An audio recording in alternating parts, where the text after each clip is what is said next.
Hey everyone, today I'm going to show you how I personally pack my golf clubs to take with me on commercial airlines through checked baggage.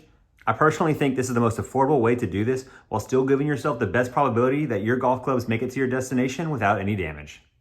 I only purchased 2 items for this method. One is this telescoping umbrella protector, and 2 is this soft carry bag from Caddy Daddy.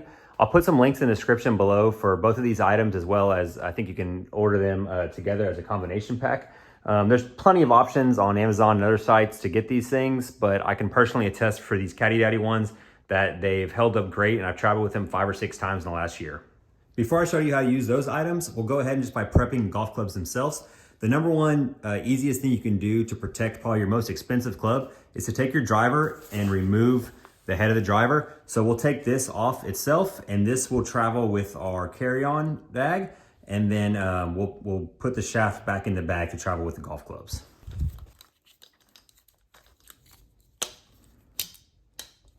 Once I have the head removed, like I said, shaft goes back in, and I will just put the head in my cover, take this, and I'll put it in my carry-on and probably pad it with some different shirts or clothes or stuff like that. The next thing I'll do is take some of my irons, and I'll actually flip them upside down and put the heads down in the bag itself. This can be a little difficult with bags like mine that have different slots, but it is possible. And this just helps keep these heads clanging around while you're traveling, and just gives it a little more protection when it gets thrown around by the baggage handlers. So like I said, I'll just literally take them, flip them upside down,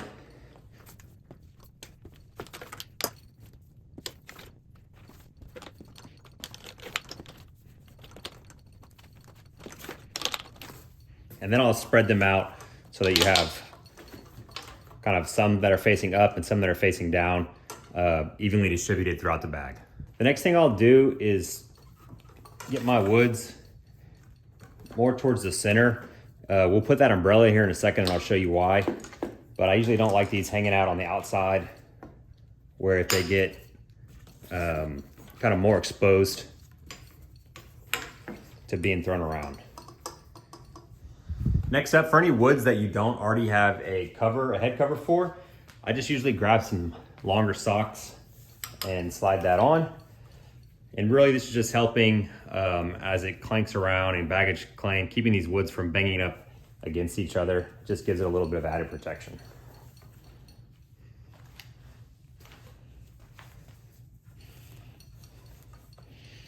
Okay, next up we'll put our umbrella protector in. These things really are great. The first thing you're gonna wanna do is use the telescoping features to extend it out. And you wanna get it as tall or taller than whatever your highest club in here is. And then I like to put this in the middle of the bag, as it just creates a better kind of umbrella for the whole bag. If you put it in the back, you might be missing out on some of the protection on the front. So this right here is probably a little too tall. You wanna just get it right over the top of your tallest club. So I'll put this back down a little bit, and to where I feel like you're getting that kind of protection of the umbrella for the clubs. The main benefit of this is if the bag were to get thrown around when it's all packed up later on, yes, this thing can break, but instead of you having one of your expensive clubs break, this thing only costs $20, $30. That breaks and is easily replaced. I've never had this particular one break. I've seen reviews where they do. You never know what it's gonna go through while it's back in baggage claim. But like I said, I've traveled 5 or 6 times with this method, and this thing is still solid, intact, never had any issues. Now the last thing I'll do is just take some regular beach towels, and I'll intertwine them through these clubs. Definitely protecting the driver shaft as much as I can, and then getting around some of these other ones. Once again, just creating more padding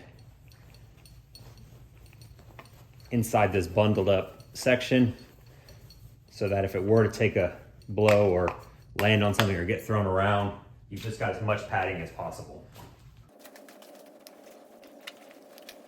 Once you've got all the towels in there like you like it, you can go ahead, if you've got a weathered guard, and use that to kind of collect it all. and zip it up. Okay, now I'm ready to put it in the bag itself. Like I said, tons of options out there for these things. They've got hard shell ones, they've got soft ones like this, they've got soft and hard combos. So of all the research I did, I really found this was kind of the most reasonable price point. The hard shells ones were a lot more expensive, and the reviews still had instances where they're getting broken. And then there was some really cheap ones, but then all those reviews had really bad reviews of, like, you know, the fabric tearing or zippers tearing off, right? So this one, very well reviewed. You can look on Amazon yourself. I've been using it, like I said, for a year now, 5 or 6 times, no issues. Everything is very sturdy as far as the zippers and all that stuff. The other things I like about this one is it's got several straps you can use internally and externally to tighten it up. And then it's also got these zipper bags on the outside you can use to put in shoes, golf balls, different stuff like that that you want to bring for your golf trip.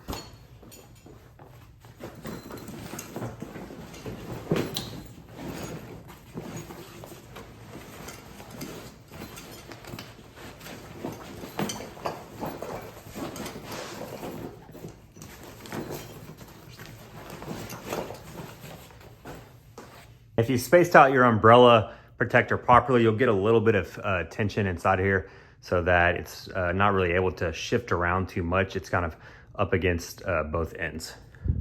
Next thing we'll do is use the internal strap to make sure it's secure on the inside.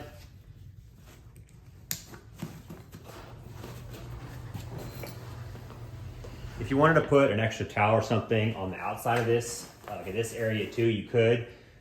Different airlines have different rules. Obviously you can't pack your whole suitcase in here, but if you put a couple of golf shirts or towels in there, that's reasonable. I think that's fine. And you know, anything that's just kind of soft shirt, towel, stuff like that with extra padding is always gonna help.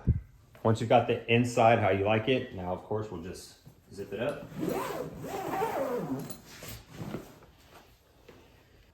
And then, like I mentioned, another great feature of this bag is the ability to clip these outside pieces and cinch them up as well. One there and one here.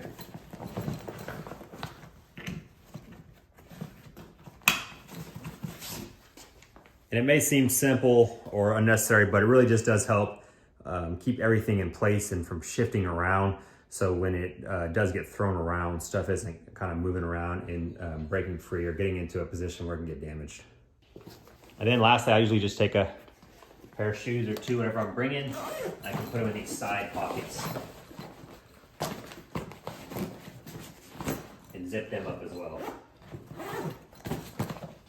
So there we go, we got it all packed up, ready to go. This case isn't necessarily designed to stand up vertically on its own, but as you can see with my bag, it still will stand up. Additionally, it's got the wheels on the bottom, so it makes it easy traveling through the airport to just grab it by one hand and pull it behind you until you're able to check it in.